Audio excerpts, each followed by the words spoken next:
Señal de Santa Cruz de nuestros enemigos, líbranos, Señor Dios nuestro, en nombre del Padre, y del Hijo, y del Espíritu Santo. Amén.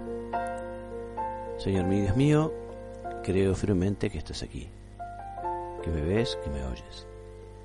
Te adoro con profunda reverencia, te pido perdón de mis pecados y gracia para hacer con fruto este rato de oración. Madre mía Inmaculada, San José, mi Padre y Señor, Ángel de mi guarda, intercedan por mí. Queridos catequistas, continuamos con nuestras meditaciones, con el directorio para la catequesis que nos regaló el Papa Francisco el 23 de marzo del año 2020 a través del Pontificio Consejo de la Nueva Evangelización. Tuvimos una primera meditación con la presentación, la introducción del directorio, una segunda meditación que fue ya sobre el primer capítulo, ¿no?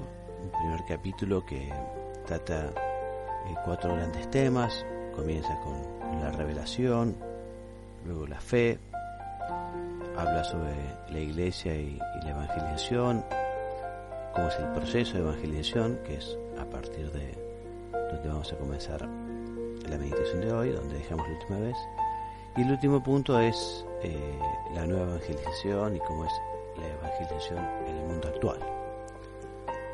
Como te decía, vamos a comenzar esta meditación a partir del número 31, que nos habla de la evangelización y nos dice que es un proceso por el que la Iglesia, movida por el Espíritu Santo, anuncia el Evangelio que se va difundiendo a todas las personas, a todo el mundo.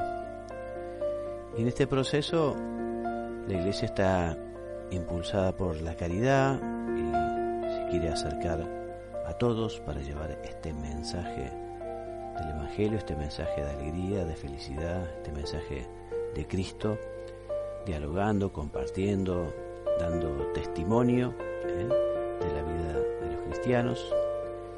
Y así proclama abiertamente el Evangelio mediante el primer anuncio, el llamado a la conversión, las personas que van conociendo este anuncio, que van conociendo el Evangelio, que van conociendo a Cristo, se inician en la fe y en la vida cristiana, ¿no? Por ese itinerario que llamamos catecumenal, ¿no? Que es un itinerario de la catequesis por el que justamente quienes se acercan a conocer el mensaje de Jesús procuran vivir la caridad, una experiencia fraterna, reciben la catequesis y los sacramentos, ¿no? Y así efectivamente mediante una educación en la fe, mediante esa celebración de los sacramentos y el ejercicio de la caridad, los fieles así, en comunión reciben esa misión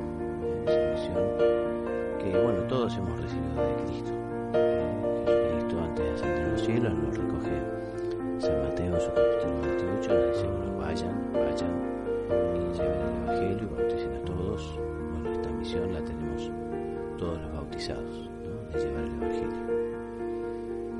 Y nos dice el número siguiente que esta evangelización comprende varias etapas, varios momentos diferentes que pueden repetirse también si es necesario, y unos momentos que no son solamente etapas sucesivas una después de otra, sino que, como decíamos, tienen las dimensiones de un proceso en el cual efectivamente se avanza, se vuelve, se profundiza, se recupera, ¿no? Decíamos que la acción misionera es el primer momento de la evangelización, ¿no? Donde el testimonio tiene un lugar importantísimo, porque justamente quien lleva el Evangelio, que lleva a Cristo, que lleva su mensaje, procura abrir el corazón, entrar en diálogo, relacionarse con las personas que no conocen a Cristo. Uno se pone así disponible, dice el directorio, para también reconocer los signos del bien y la presencia de Dios en las personas que uno va encontrando, ¿no? De alguna manera uno es el mismo Cristo que sale al encuentro de los demás, de Dios. empezar el encuentro. La verdad que podemos decirle Dios ha llegado antes que nosotros físicamente, ¿no? Pero el Señor nos quiere como instrumentos. Un misterio quizá, no sé, alguna vez lo pensaste, bueno, ¿por qué Dios habrá querido que seamos nosotros los hombres los que llevamos el Evangelio, ¿no? ¿Por qué, no sé, nos ocuparon los ángeles o Dios mismo directamente, ¿no? Sin embargo, bueno, Dios quiere que efectivamente una generación a otra generación vaya llevando este mensaje, vaya llevando el Evangelio. Es verdad que Dios actúa y que el Espíritu Santo nos da su gracia, ¿no? Pero el testimonio, el trabajo, la misión de los fieles en la iglesia es fundamental.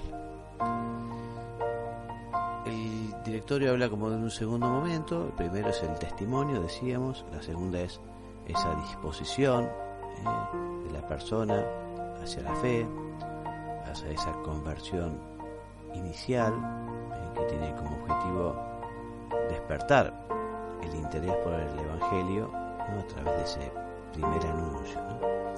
Y allí nos cuenta el directorio que bueno, el Espíritu Santo toca de una manera misteriosa el corazón de las personas, Dios que busca a aquellos que los ama y que los quiere hacer felices, ¿no? Aquellos que quizás están apartados o son indiferentes, o miembros de otras religiones, en fin, o cristianos mismos que tienen una fe débil, que se han alejado de la iglesia, ¿no? Y de pronto que ese interés se despierta, ¿no? Se despierta. Dice el directorio que bueno, sin ser todavía una decisión estable, va creando esas disposiciones para aceptar la fe, ¿no? Es como ese primer movimiento del espíritu humano en dirección a la fe, y eso ya evidentemente es fruto de la gracia y recibe varios nombres, dice el directorio: atracción a la fe, preparación evangélica, inclinación a creer, búsqueda religiosa, en fin, podemos llamar también como simpatizantes, ¿no? Simpatizantes, personas que ya muestran inquietud por conocer el mensaje del Evangelio. Y después una tercera etapa, que es el tiempo de búsqueda, tiempo de maduración también, que es necesario para transformar el primer interés por el Evangelio en una elección ya consciente, ¿no? Y ya aquí también tiene una particular importancia la comunidad cristiana, ¿no? La comunidad cristiana, porque recibe con satisfacción la petición de aquella persona que busca al Señor, y bueno, y durante un periodo necesario, por medio de los que ella nombra, realiza una primera forma de evangelización y discernimiento a través del acompañamiento, ¿no? Que va anunciando el querigma, esto es, digamos, el núcleo esencial del mensaje del Señor, ¿no? Y este tiempo se llama pre-catecumenado, un itinerario de iniciación cristiana. Es importante para esa recepción del anuncio, para una respuesta de conversión inicial, que lleva consigo, evidentemente, ya ese deseo de querer alejarse del pecado, de querer seguir a Jesús. El número 34 nos dice que la acción catequética iniciática está al servicio de la profesión de fe, y que quienes han encontrado a Jesucristo sientan deseos de conocerlo más íntimamente, manifestando así una primera elección por el Evangelio. Y así, en la comunidad cristiana, la catequesis, junto con los ritos litúrgicos, las obras de caridad, la experiencia fraterna, comienza con el conocimiento de la fe, con el aprendizaje de la vida cristiana, fomentando un camino espiritual que en aquella persona va provocando un cambio que es progresivo y que se manifiesta en sus sentimientos, en sus costumbres, que también lleva a ciertas renuncias, a cierta lucha, pero acompañada siempre de mucha alegría y mucha felicidad por el encuentro con el Señor. Y así el discípulo de Jesucristo está preparado para la profesión de fe, cuando a través de la celebración de los sacramentos de iniciación queda esta etapa se denomina, nos dice el directorio, etapa de purificación e iluminación, en la cual efectivamente toda la acción pastoral busca alimentar la fe de los bautizados y ayudarlos en ese proceso de conversión. Todos los bautizados ya movidos por el Espíritu Santo y alimentados por los sacramentos, alimentados por la oración, por el ejercicio de la caridad y ayudados también por esa educación permanente en la fe, procuran hacer suyo el deseo de Cristo, ¿no? Ese llamado a la santidad, ese llamado a ser perfecto, ¿no? Dice San Mateo capítulo 5, versículo 28, sean perfectos como su Padre Celestial es perfecto, ¿no? Así que esta llamada a la santidad, esta llamada a felicidad, una felicidad en la tierra, una felicidad en el cielo. Y así comienza el tiempo de la mistagogía, ¿no? Que es un itinerario de iniciación cristiana. Y el número siguiente habla de este proceso de evangelización que se realiza a través del misterio de la palabra, para que llegue el mensaje a todos. Este misterio o servicio de la palabra que transmite la revelación, que Dios nos ha revelado sobre su mensaje de salvación, sobre su verdad, sobre su realidad, ¿no? Sobre sus personas, ¿no? Y así la Iglesia, por medio de la Iglesia, el Espíritu Santo va llegando a toda la humanidad. Él es aquel por el cual la voz del Evangelio resuena en la Iglesia y por ella en el mundo. Nos vuelve a recordar el directorio que no habrá verdadera evangelización mientras no se enuncie el nombre, la doctrina, la vida, las promesas, el reino y el misterio de Jesús de Nazaret, Hijo de Dios. Y también nos recuerda cómo la Iglesia desde la época apostólica se sirvió de muchos modos, de muchos medios, de muchas formas de ofrecer esta palabra de Dios, este mensaje de salvación, este anuncio de Jesucristo, ¿no? Este primer anuncio, distintas maneras de hacer la catequesis, también a través de la homilía, la predicación en la misa, por medio de la lectura orante y también en la forma de lección divina, la piedad popular, que efectivamente ha sabido descubrir manifestaciones preciosas para querer demostrar el amor que uno le tiene a Dios, ¿no? También lo que se llama el apostolado bíblico y todo lo que tiene que ver con la enseñanza de la teología, o también la Iglesia enseña el Evangelio a través de los colegios, ¿no? La enseñanza escolar de la religión. Y bueno, y después, no sé, en los movimientos y en las parroquias que se organizan estudios y encuentros que relacionan la palabra de Dios y la cultura contemporánea, incluso en un espacio interreligioso e intercultural. Bueno, así termina este punto, pasa al último número de este capítulo primero, que se titula La evangelización en el mundo contemporáneo, ¿no? El directorio nos recuerda que estamos en una nueva etapa evangelizadora, la Iglesia está en este lugar, ¿no? En el que necesita renovarse, necesita cambiar. Yo pienso que, en fin, esto ha sido algo continuo y desde siempre, ¿no? O sea, desde el principio los cristianos hemos estado procurando llevar el Evangelio de la manera que las personas lo entiendan, lo conozcan, lo vivan, ¿no?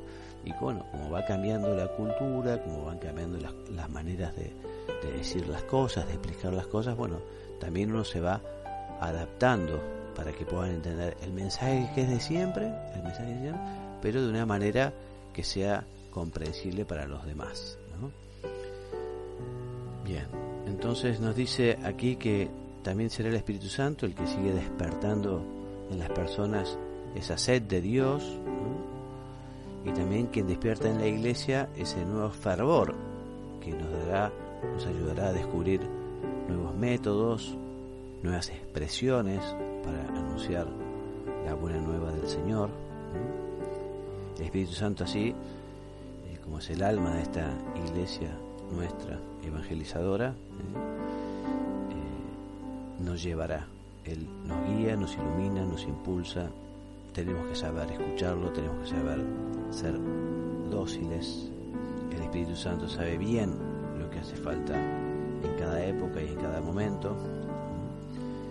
Por eso también el directorio nos habla de que un tema muy importante es la espiritualidad de la nueva evangelización, ¿no? La espiritualidad a través de la conversión pastoral, esa iglesia en salida, que invita, que llama, que muestra, que es ejemplar, que se siente, como dice el Papa Francisco, en un estado permanente de misión, y que ese impulso misionero también lleva a una verdadera reforma de las estructuras y de las dinámicas eclesiásticas, ¿no? Para que realmente sean misioneras, para que realmente lleguen a alcanzar ese objetivo, que es llevar el mensaje del Señor, que conozcan el mensaje, que lo conozcan a Él.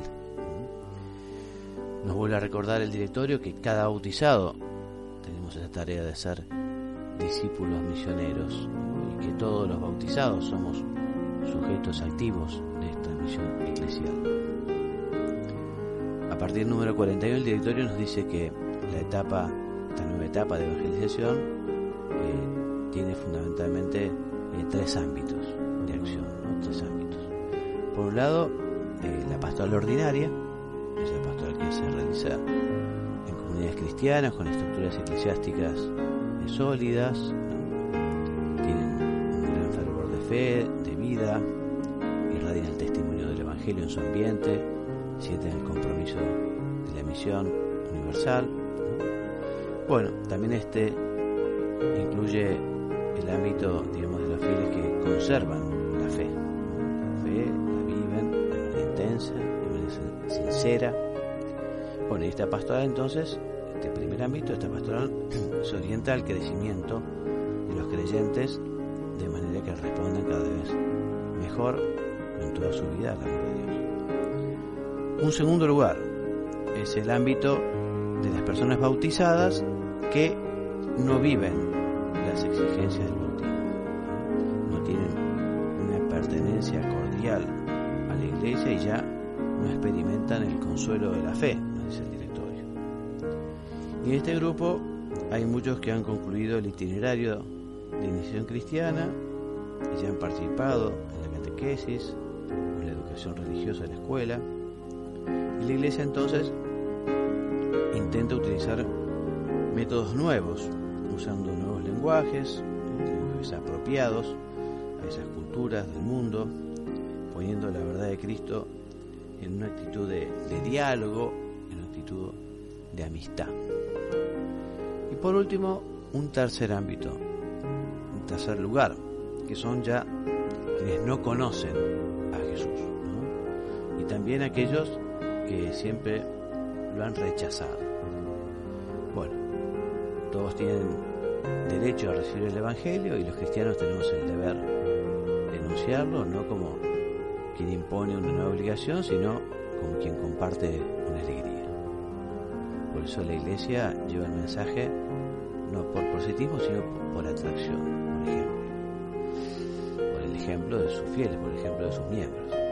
Por eso nos invita el directorio a tener iniciativas para proponer la buena nueva, manifestando la fuerza de la misericordia, el corazón mismo del Evangelio, y proponiendo también la inclusión de los que se convierten a la comunidad eclesial. Bueno, después el directorio nos habla de una evangelización de las culturas y de la inculturación de la fe, un tema que ya después, más adelante, va a desarrollar con mucha profundidad, ¿no? Pero bueno, ya nos dice en el número 42 que la Iglesia reconoce los signos de los tiempos y está llamada a mirar la historia con los mismos ojos de Dios, y por eso evangelizar significa despertar procesos espirituales en las personas. Y en los países de tradición católica se tratará de acompañar, cuidar, fortalecer la riqueza que ya existe. Y en los países de otras tradiciones religiosas o profundamente secularizados, bueno, se procurará que esos nuevos procesos de evangelización de la cultura, aunque supongan proyectos a muy largo plazo, pero ahí está, con paciencia, con oración, tratando de cultivar, digamos, esa cultura que se empape del Evangelio, y evidentemente todo cristiano le da también su apostolado personal, de amistad con la gente que conoce, con la gente que quiere. Está claro que la Iglesia protegerá fielmente el depósito de la fe, y en la situación actual de distancia entre fe y cultura es urgente repensar la evangelización con nuevas categorías y nuevos lenguajes. Pero lo que no podrá es que la fe, digamos, se infeste, por decirlo de alguna manera, con las costumbres o con las doctrinas, ¿no? Sino que será lo contrario, será el Evangelio el que eleve y mejore en la verdad esa cultura. Bueno, justamente habla de este fenómeno de la globalización, del papel en la actualidad que juega la ciencia, la tecnología, los medios de comunicación, ¿no? Así que, en fin, y dice que para la Iglesia la revolución de los medios de comunicación y de información constituye un desafío grande y apasionante, que requiere energías renovadas y una imagen nueva para transmitir a los demás la belleza de Dios. Bueno, como decíamos, esto se va repitiendo también ante todo el auditorio, en nuestra catequesis que está al servicio de la evangelización. Será una catequesis en salida misionera, una catequesis que es signo de la misericordia de Dios con nosotros los hombres. Por eso la práctica de la misericordia es ya una auténtica catequesis, catequesis en acto, testimonio claro para creyentes y no creyentes. Y la catequesis puede también comprenderse como obra de la misericordia espiritual, de enseñar al que no sabe, una importante obra de misericordia. Y por eso también ofrecemos la posibilidad de salir de la ignorancia, ¿no? Y que conozcan al Señor. Nos dice el directorio que la catequesis puede convertirse en un, entre comillas, laboratorio de diálogo, porque la Iglesia debe ir hacia el diálogo con el mundo que le toca vivir. Este diálogo es valioso, contribuye a la paz, y por eso también la misma catequesis adaptará un estilo de diálogo, de modo que el rostro de Jesús será más fácilmente visible, al igual que en el encuentro de la samaritana, ¿no? Como se le va mostrando, le va haciendo descubrir, ¿no? Que tiene un agua que sacia toda sed, ¿no? Y que jamás necesitará volver a buscar. Y de esa manera, con el diálogo, con la conversión, con el cariño, acercarse. Bueno, y el último que nos dice este capítulo primero es que justamente se trata de adquirir un diálogo pastoral, ¿no? Sin relativismos, porque no negociamos la propia identidad cristiana, pero queremos llegar al corazón, ¿no? De las personas, y allí sembrar la buena semilla del Evangelio en sus corazones. Bueno, como ves, la riqueza del contenido del directorio es enorme, es un texto para trabajarlo, para pensarlo, muchas cosas para llevar a la oración. Estamos haciendo una enunciación de temas y de una manera bastante telegráfica, pero bueno, con esto, con esta meditación, con esto último que hemos dicho, finalizamos el capítulo primero. Dios mediante, ya en la próxima meditación comenzaremos con el capítulo segundo, que se titula La identidad de los catequistas, o la identidad de la catequesis, que va desde el número 55 al 109. Bueno, y terminamos nuestra meditación de hoy con la misma oración con la que hemos comenzado. Te doy gracias, Dios mío, por los buenos propósitos, afectos e inspiraciones que me has comunicado en esta meditación. Te pido ayuda para ponerlos por obra. Madre mía Inmaculada, San José, mi Padre y Señor, Ángel de mi guarda, intercedan por mí. En nombre del Padre, y del Hijo, y del Espíritu Santo.